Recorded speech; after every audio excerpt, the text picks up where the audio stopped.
Hi, all. My name is Greg, and today I'm going to be doing a review of ARK Invest podcast that they held the other day, where they went over a bunch of different topics, including the economy, Bitcoin, and cryptocurrency, and also, of course, BNGO, their technology, and compared it to that of Pac Bio. This is going to be split up into different segments to make it more easily digestible. It is about an hour long.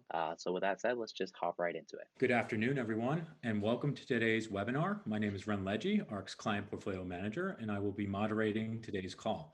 This call is being webcast live and should last approximately 1 hour. At this time, all participants are in listen-only mode. Please note you can submit questions at any time. As a reminder, today's call is being recorded. The information provided is for informational purposes only and does not constitute an offer, solicitation, or recommendation regarding any investment product or service. Any reference is not an endorsement by ARK nor a recommendation by ARK to buy, sell, or hold. Participants should determine for themselves whether a particular service or product is suitable for their investment needs or should seek professional advice for their particular situation. Certain statements on today's call may be statements of future expectations or other forward-looking statements based on ARK's current views and assumptions and involve both known and unknown risk and uncertainties that could cause actual results, performance, or events to differ materially from those expressed or implied. ARK does not assume any obligation to update forward-looking information, and all information discussed today is subject to change without notice. In addition, certain information was obtained from sources that ARK believes to be reliable. However, ARK does not guarantee the accuracy or completeness of information obtained from any third party. With that, I will turn it over to ARK's CEO and CIO, Cathie Wood. Okay, Ren, thank you so much. And thank you everyone for joining us today. I'll start out with a summary. I guess we can flip the charts forward here. Maybe one more. I'll start out with a summary of our outlook and then delve a little bit into fiscal and monetary policy, the economy, and the markets as we see them today, before turning the presentation over to Simon in our genomic space. And so Simon is a guy that talked about binary genomics over on his Twitter and kind of gave sort of this, not a bearish outlook, but like sort of a reality check to all the investors in what actually their technology is focused on. A lot of people are saying that he changed his mind, and from what I've heard at least, it doesn't seem like he's changed his mind to at least a certain degree. And Yassine in the crypto space. For some very exciting research observations. Okay, summary. The V-shaped recovery that we've been talking about for quite some time might experience a little bit of a wobble in some of the statistics coming out these days. We saw the employment report last week was weaker than expected, but it was all leisure, hospitality, and more small business oriented. What was inside the report was very interesting, and I'll get into that as I go through the details. We do think that inflation is going to have some puts and takes. We see commodity prices going up, the dollar going down, but on the other hand, we see rents going down, and that's a big part of the CPI. And we talk at all of these presentations about the deflationary undercurrents being caused by technology. So basically what she's saying here is there's a bunch of disruptive technologies that are coming about and kind of making the cost of living just a little bit cheaper for us because of those alternatives that they're offering. So with housing, maybe rentals, something to disrupt that might be something like Open Door. I don't know if you guys have heard of it, but it was created by Chamath. I forget his last name, but you have this disruptive technology and it's making it easier for us to try to bring down the cost of living, which is really good to see. We think that the V-shaped recovery and inflation being somewhat subdued, but commodity prices being up, we believe that earnings are going to be pretty explosive. And last year, 2019, I think we were at $140 in earnings per share for the S&P 500. We think we'll approach, it could be that we approach $200 at some point next year. So we will have made up for quite a bit of lost time. That's what a V-shaped recovery is all about. We do think that higher interest rates, meaning the long-term Treasury bond yield rising decisively above 1%, something that I think many fixed income managers did not expect, that there's no reason for them not to stop here for a while. I mean, we could see them going to 2%, just given the V-shaped recovery that we're talking about, as well as the inflation questions that that it will cause.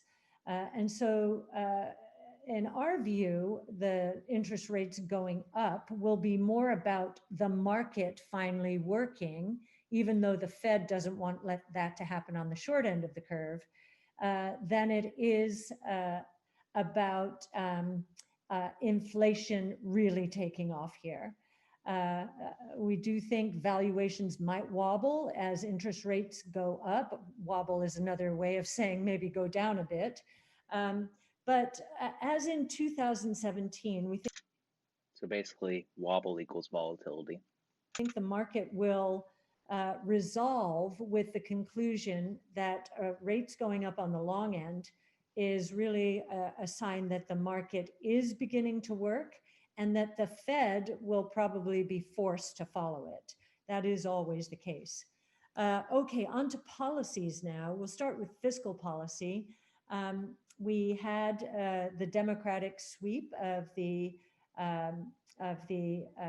all three branches of government. It's not a sweep in the sense of the word. There's, I think, a lot of division still, and we'll probably see maybe more bipartisan action given how dysfunctional government has seemed and how policymakers probably don't want to be perceived as part of the problem. They want to hopefully become part of the solution.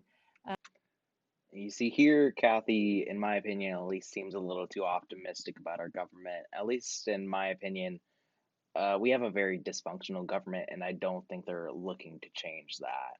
They should be, but in theory, they should be working for the American people and doing what we need, but in reality, not so much.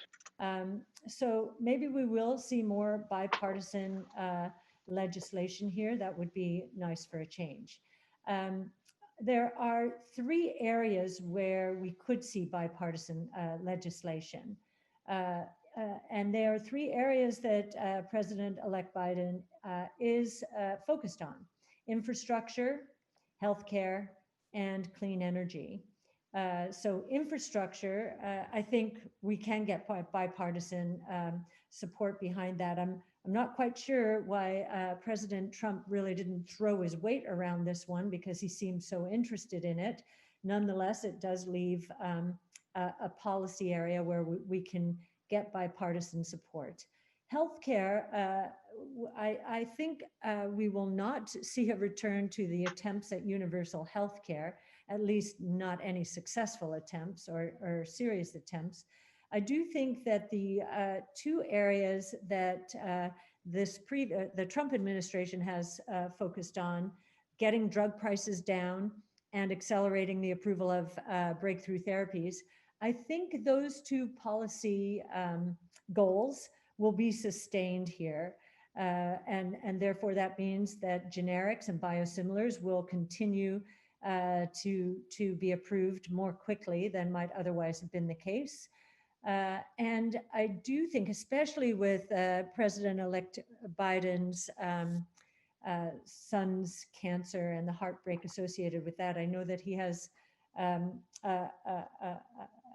soft spot, I guess that you can say, for that particular area of research, development, and success.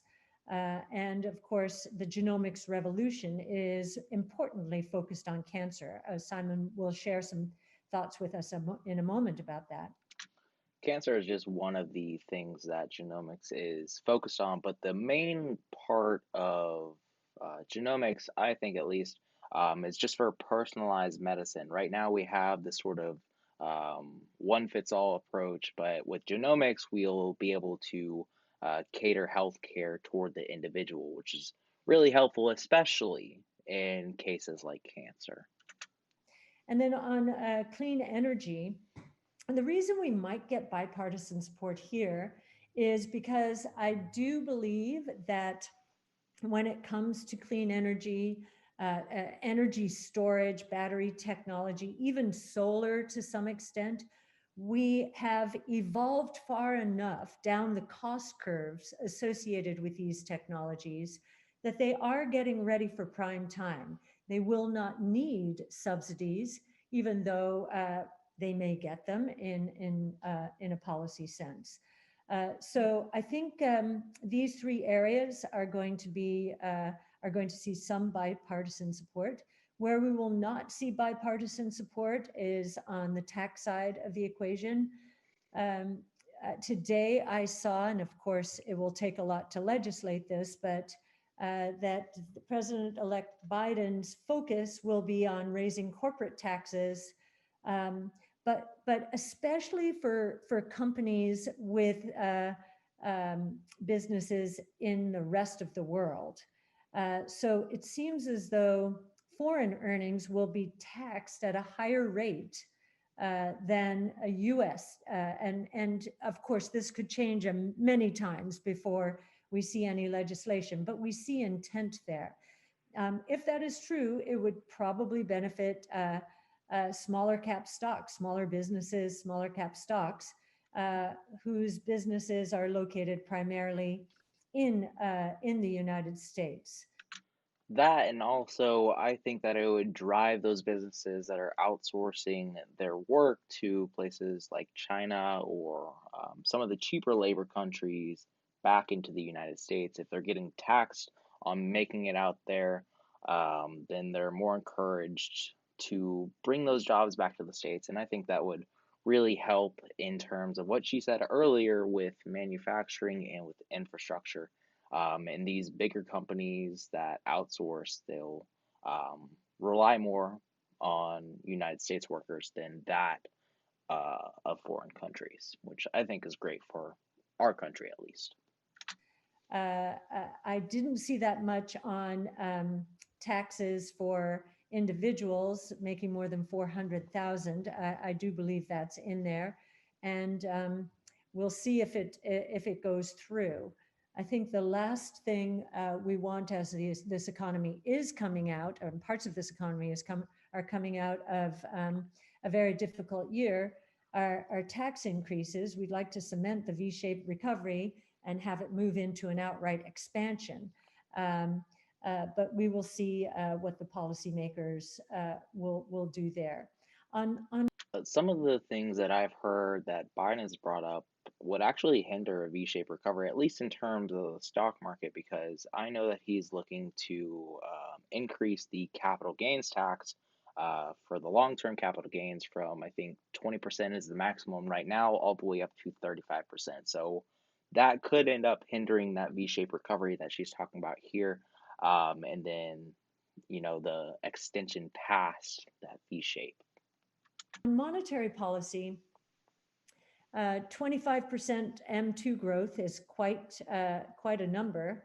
This has rarely happened in our history, and the Fed says it's unlikely to tighten until late 22 or 23. But we think the economic environment that we believe is unfolding here will force the Fed's hand. The very strong cyclical growth, with manufacturers still scrambling to keep up with demand. We saw that in the employment report, even though few economists reported on it that I could see. It was a barn burner of a report from a manufacturing point of view. And as I said earlier, just because short rates go up, sure, the markets may say, "Oh goodness, a change. I don't like uncertainty. This was a very easy environment in which to invest." I think we might get a little bit of that, and therefore a bit of a correction. But I think it will resolve the same way it did in 2016-17, which is once the numbers started coming through, investors began to understand that really the market was beginning to work, and the economy was doing very well. Many wonder why I talk about economics so much. Certainly my interview with Eric Schatzker on Bloomberg, he came out and asked me the question, why the heck do you focus on economics when you're all about innovation? And that is a good question. Well, we are all about innovation, but as an investor, as a portfolio manager, I always needed to have a point of view on the backdrop of the investment environment, and that has to do with the economy. I also felt that during the coronavirus, we were not getting the details that these government reports were providing. We were not getting them in the headlines, the important details that got us to the conclusion very early on that this was going to be a massive V-shaped recovery and a big surprise to those who were saying we were in a death spiral. Yeah, and that's something that a lot of these mainstream media outlets are going to lead you to believe. From at least what I've seen back in March, back in April, whenever the economy was failing, whenever the stock market was just heading straight down, everybody was like, oh, this is the end. All these mainstream media companies were like, oh, this is the end of the 10-year bull market. This is done and over with. But they weren't actually looking at the data, as Cathie was saying, and we came out of it, and now we have a V-shaped recovery on our hand.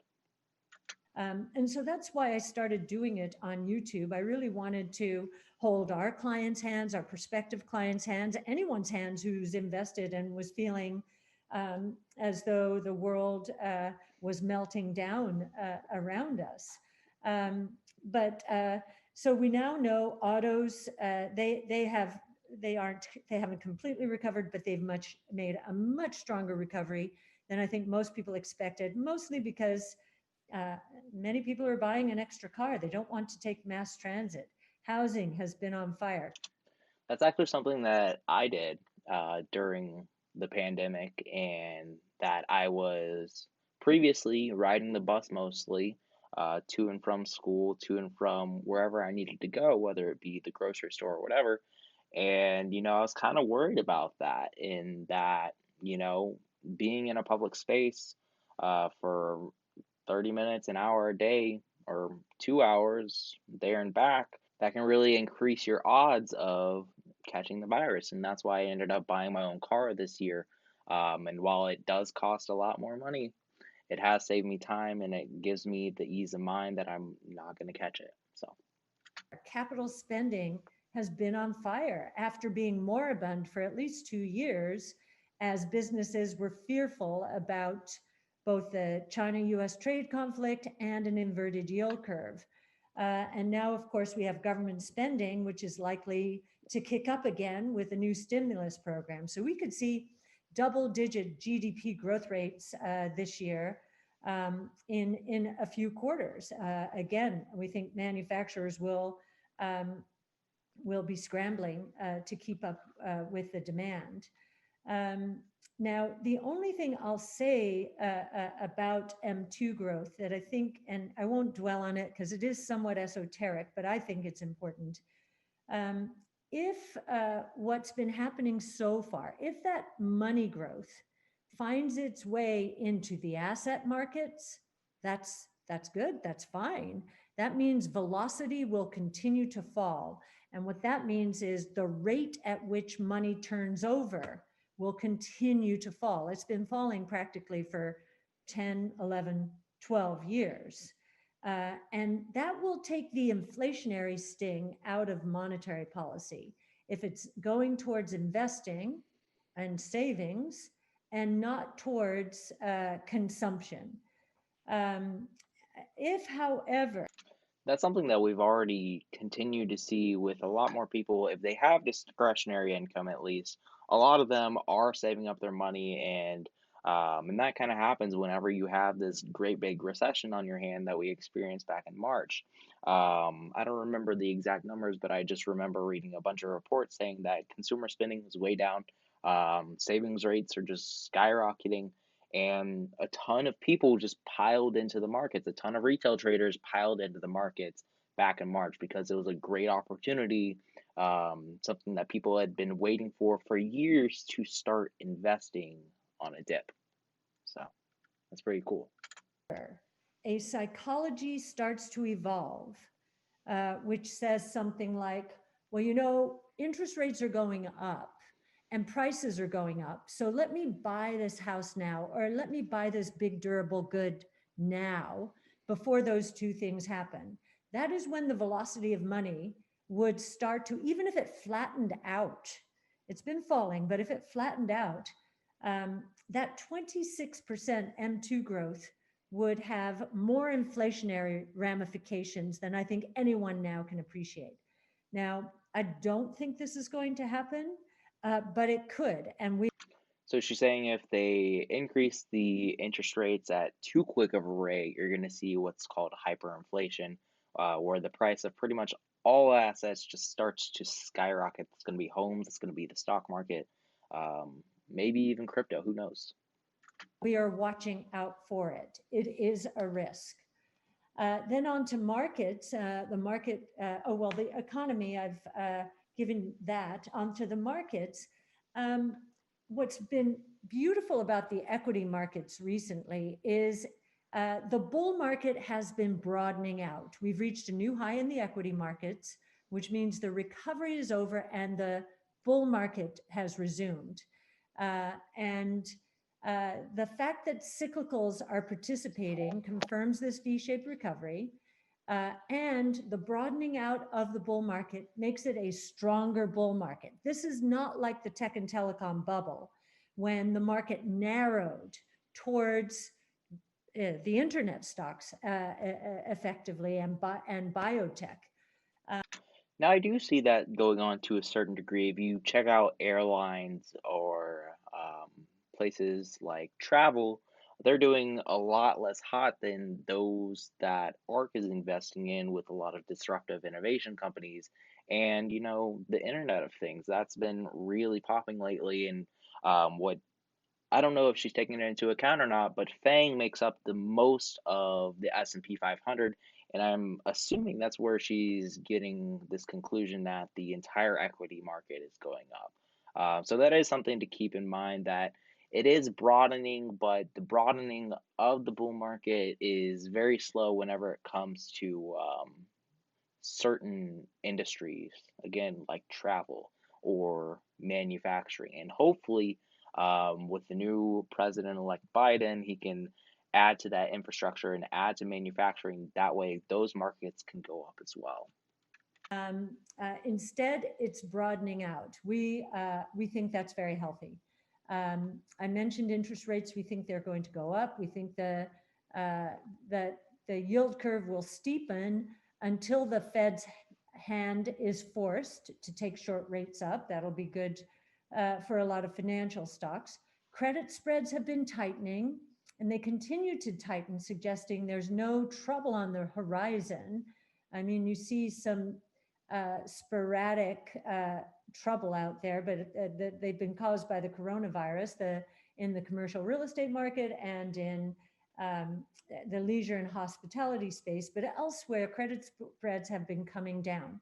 The only thing that has happened very recently, and Bloomberg focused on this today, is that while the credit spreads have been tightening since September by 30 basis points or so, the credit default swap market has been flat.